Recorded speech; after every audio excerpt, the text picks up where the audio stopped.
Hello there, and welcome back to the Ottomans. Last time, we declared war on the Mamluks. We, kind of planned what we're going to do next, which is more or less try and get ourselves that corridor to block off Muscovy completely. And also, I didn't really show this last time, but Scandinavia is here, and it's looking scary. Let's face it, the Holy Roman Empire is kind of in a awkward spot right now. It really is, because if you think about this, Scandinavia is already making some moves down south, which means that they are already within, as you can see, Holy Roman Empire lands. Same with here, Poland has a province, we have Hungary having a province here. Kind of weird, again. Venice is making gains, same with France. And France, of course, knocking on the door. We have England knocking on the door, so no matter how we look at this, the Holy Roman Empire in this game isn't really strong at all. It's pretty weak. It's threatened from basically every direction. We're in the south and to some degree east. We have Poland, Hungary in the east, and they're both pretty damn strong. Poland have, eaten the Tonic Order. Lithuania has helped, I guess, and as you can see, they're under a union with Poland. This is a pretty damn strong country. So the French, English, not that strong, but I guess they could actually pose a threat in the area, especially if you add in the French playing along as well. So the French is really going to be a problem here. Castille and Scandinavia, kind of rough. You add in the fact they have a little country as Tyrone as their allies. I think they have to be picking on most likely England and Aragon, just go for straight out annexation of these guys to get them off the map before they start becoming a real issue. But we also had another kind of, not really a good problem. We're producing far more military points than I actually use, which is a little bit awkward. And also tells me that I should probably go for some military ideas, but not much I can do about that right now. We'll use it on harsh treatment instead, and most likely once we... and it's nigh. I lost 2 stability points here in pretty quick succession, which is never a good thing to have happen. So we'll have to see how this actually plays out. I don't really want to place that 3,000 man army on its own, so what we're going to do is actually join up with that one and split that in 2, and that should be fine. Once this one is done, we'll probably join it up in the middle to get a little bit of strength there. Do I really want to do this? Yes, I do, because it's going to be most likely a rough battle, if not. And I'm going to place that there, as I said. And it seems like the Mamluk actually will have the upper hand in this battle, but we managed to get there right in time. But we, for the first time, suffered more losses than we suffer more losses than we inflict damage on them, which is bad. It's really bad. The army here is injured, and my manpower is being drained slowly but surely. But once I get to Judea and Negev, I can most likely make something work. If I can just piece out Night 2, then things are going to look a lot better. So I might actually go for sieging Jabal Shammar, just to make them give up. But we'll see, as I said. Goal here will be to slowly but surely moving forward. And if I can, I'll probably go or aim at taking Judea, because that will allow me to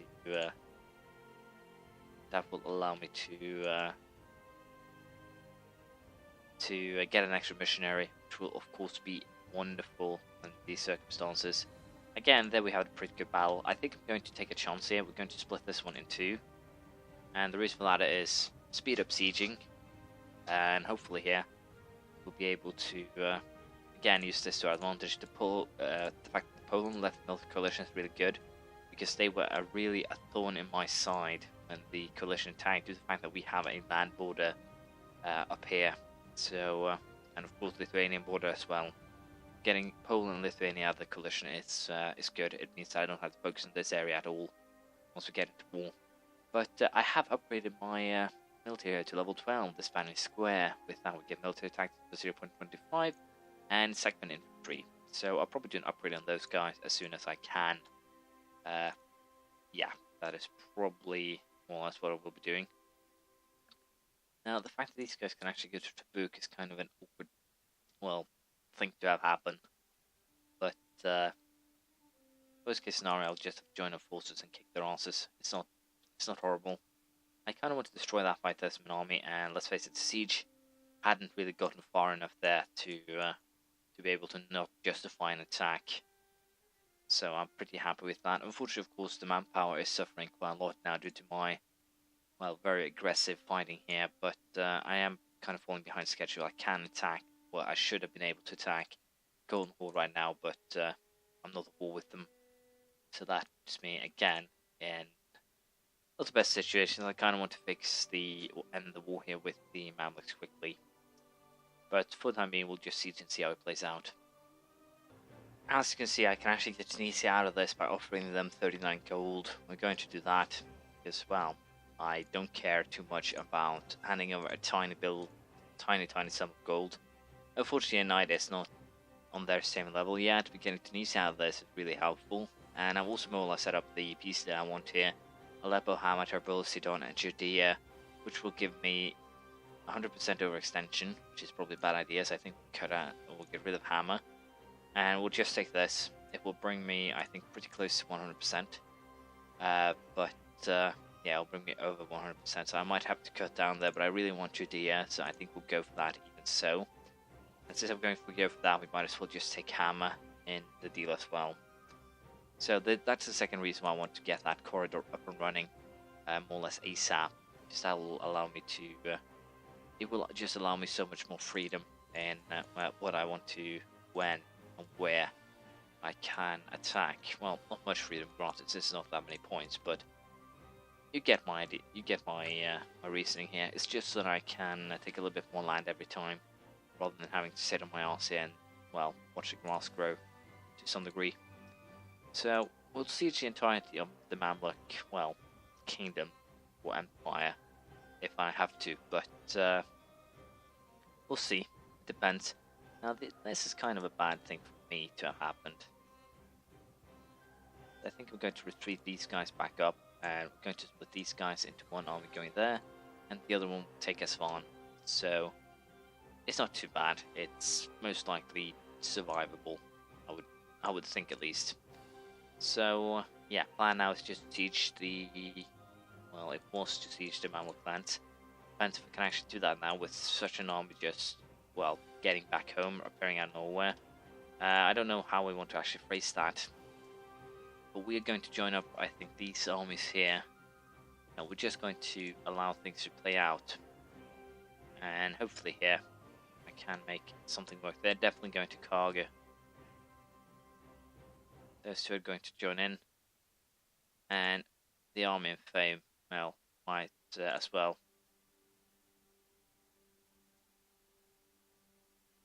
Well, I froze time there a little bit too late, but it doesn't matter. Should still be able to get there in time, and thus I will most likely, hopefully, probably be able to get rid of that Mamluk army once and for all. They're going back to Libya, so yeah. There we go. Mamluk army gone. I don't have anything to worry about anymore. A call for peace is going to be my biggest concern right now. Because as you might imagine, it puts me in a really, really awkward spot. Now let us see here. Can I just use these guys as sieging, well, dolls more or less? I'm going to pull some troops back because I don't really want to do, well, I kind of want to allow my manpower to recover here without too many problems. Again, I shouldn't have retreated as far back as I did, because this is kind of what it's kind of starting to get ridiculous. The fact that I decide to do something, it backfires horribly, and everyone goes home crying, or in my case, just me. So let's see here. Knight is out of it, which is good. I think if I win this battle, I might be able to pressure the Mamluks into giving in. And yes, I can. So we're going to just get peace here. And this is going to bring me over the overextension limit, which is horrible. But it should be for just a very short period of time. Well, less than a year. So that is fine. Can also, due to the fact that I'm already ahead on the military points schedule, some description, and that I'm still far away from the next idea, we're going to use the harsh... my apologies, we're going to use the harsh treatment here to our... well, I already got a bad event, but Conquest of Jerusalem, an extra missionary, will be really useful when it comes to, well, creating a stable realm.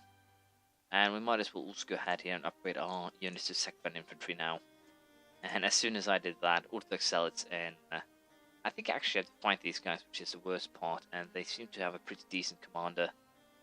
So I don't really know if I want to get involved there. But I'll get my troops back into the units they're supposed to be in. And once I've done that, I'll get back to you. The armies are more or less back in order, but I've had issues with rebels. Cost me a lot of men here.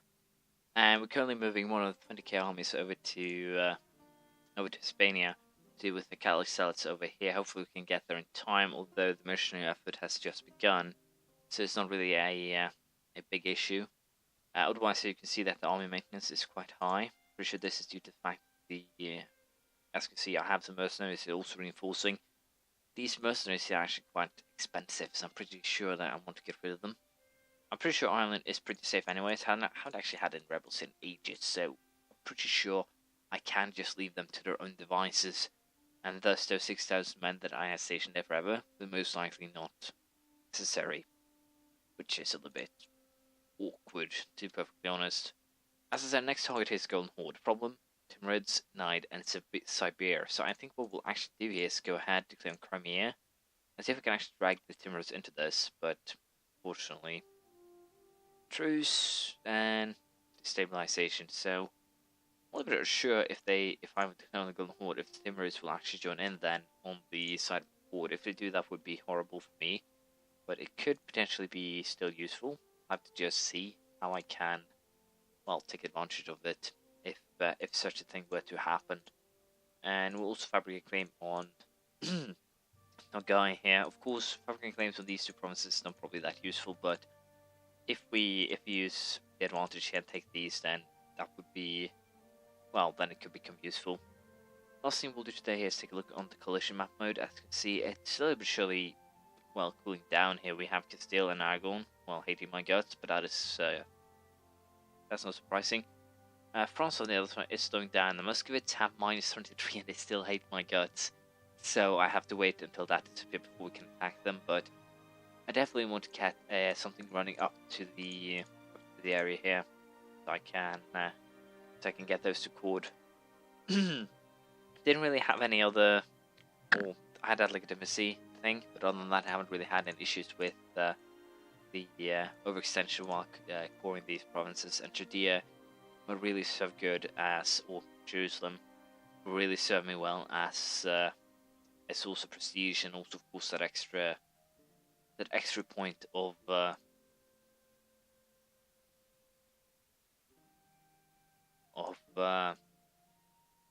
what's it called?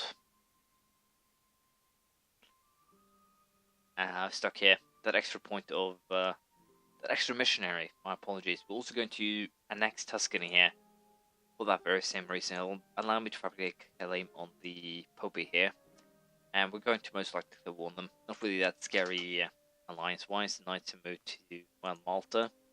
Historically correct, I believe. So we're going for Rome too. Extra prestige, extra missionary, stable realm. That is basically the goal here. So Rome is a prime target. And since Naples, well, arguably was stupid enough to lose coalition, we'll most likely go after them as well. We'll see next time. So feel free to comment, like, dislike, anything. And hopefully, I'll see you around next time. Bye.